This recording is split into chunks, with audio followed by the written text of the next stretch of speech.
The news, a special segment. Going into the house, they walked out with that kid in handcuffs and walked him into a squad car, put him in the front seat of a squad car across the street from the house.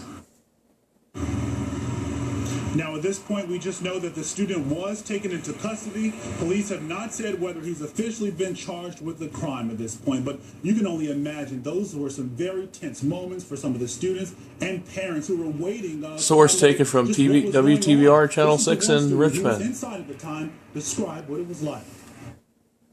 We heard that it was lockdown, and I saw my teacher's face, and I knew it really wasn't, because when I saw, or it wasn't a joke, because when I saw her face, you could just tell when she put a table in front of the door. And we saw the SWAT team come in, and they had like guns and stuff. One of them had a riot shield. They were like, "Put your hands up," so we all did. And they were asking for the kid, or for a kid. They were checking all the drawers and or like cabinets and stuff.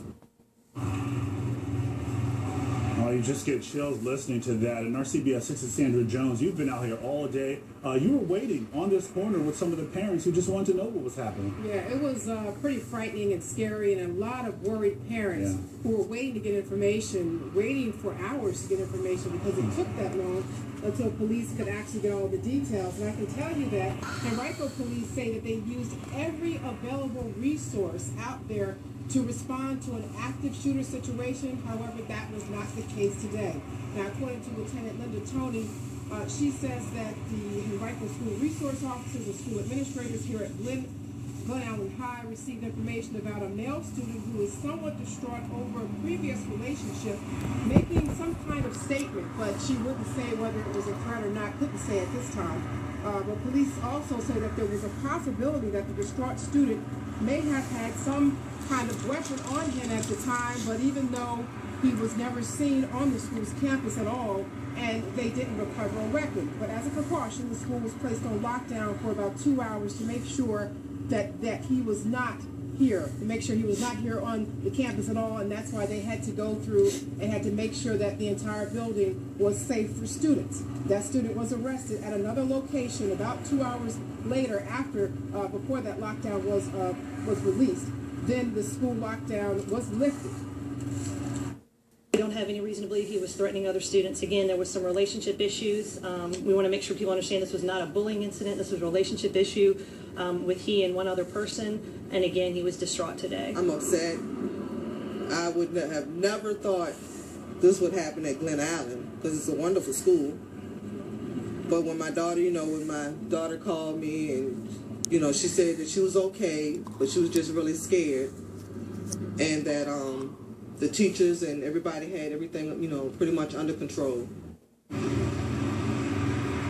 Now that parent we just heard from is also a school bus driver here for the county, so she was extremely worried about her daughter inside the school at the time. Now we're told that the student is being questioned at this hour, but there have not been any charges placed, and police could not give us any more details on this because they are still in the early stages of the investigation. Ahead at 6, we asked school leaders, did they follow school protocol in this situation?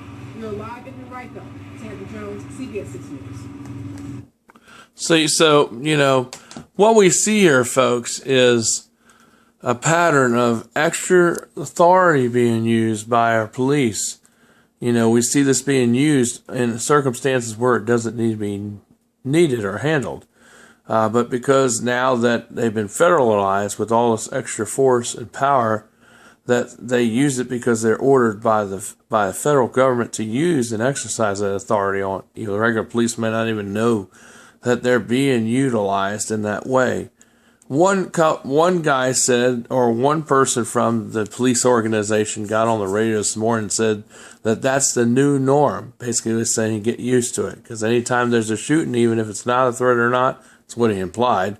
This type of force may be used anywhere in the nation if necessary, even if there's no threat of any guns or weapons at all. Now, we asked a lot of people about this because I don't have nothing against the police, okay? I think the police are a wonderful source, and I think they're great. I don't hate them. I give to the fraternal order police when I can as a business, and I don't have nothing against them, but I think what they're doing here, what they did at Glen Allen High School was a little bit of overuse of power and authority. And there are a lot of parents that feel the same way too. And a lot of students were shooken up because some feel that way also. I mean, a lot of them do actually. They might not say it on camera, but they do. You can tell by their body language. It's all, why is all these people in riot gear, riot shields, and shoulder-like paraphernalia walking in our hallways, when this happened on Tuesday.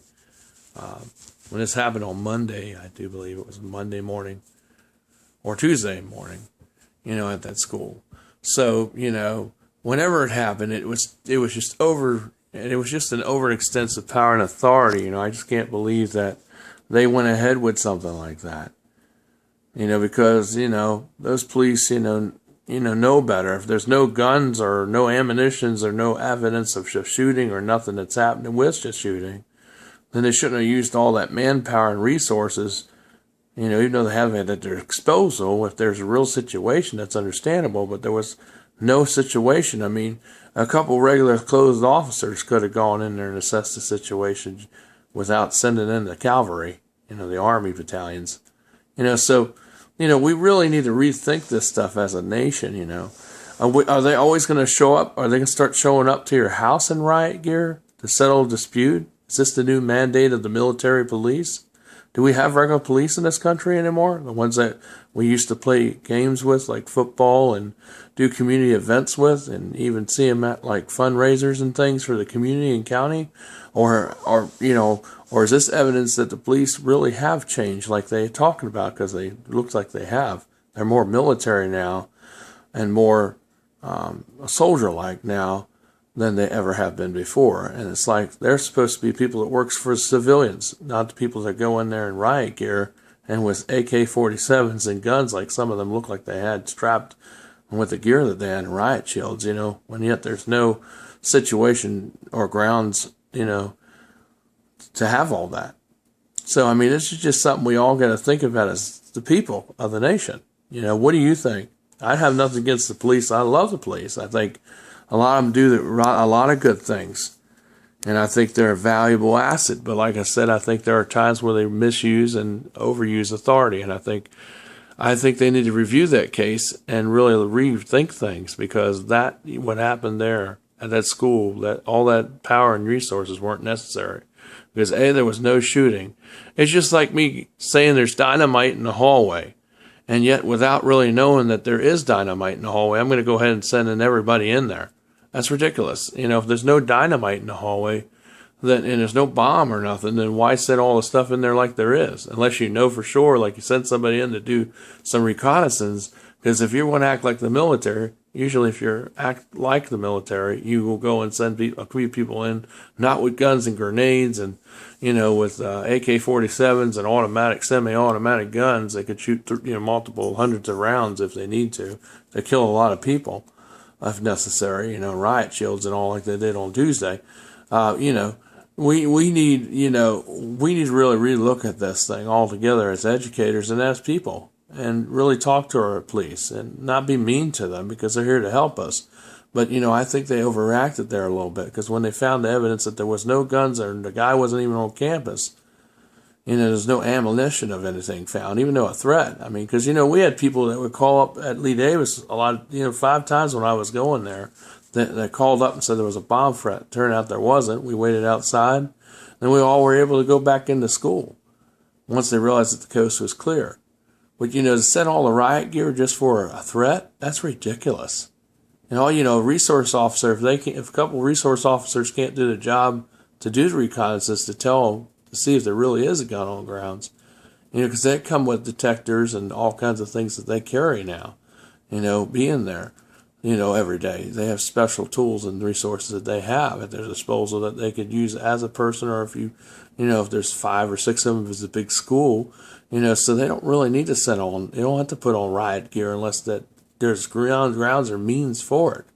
There's a situation, yes, but if there's not, and it's just a threat, no. So, I think somebody misjudged and did the wrong call there.